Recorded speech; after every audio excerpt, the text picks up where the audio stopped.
Small opportunities are often the beginning of great achievements. Hello everyone, I am Lichen Sequeira, currently working at Sutherland Global Services as an investment banking analyst.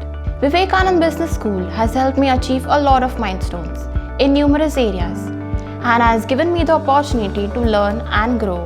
Along with the classroom trainings, we always had seminars and leadership series addressed by the well-known industry experts. Their experiences and knowledge helped us better understand the career opportunities and interact with them. These seminars were a part of our curriculum that helped us expand our scope.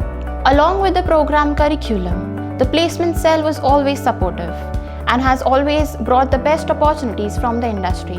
One such opportunity was getting placed at Sutherland, which is a business transformation company that rethinks and rebuilds the business processes for the digital age. Before even entering the corporate world, the faculty and the placement cell grooms us by helping us build the communication skills and personality required to survive in the corporate world. In addition to all of these, the internships and the life projects of the PGDM program played a very important role in helping us understand and inculcating the corporate lifestyle and values. It is always said that a little progress each day adds up to big results, and VBS makes one realize this. Being a proud alumni of the institute, I wish VBS all the very best in their future endeavors and that it may continue bringing the best to all of the students and scale the highest peaks in management studies.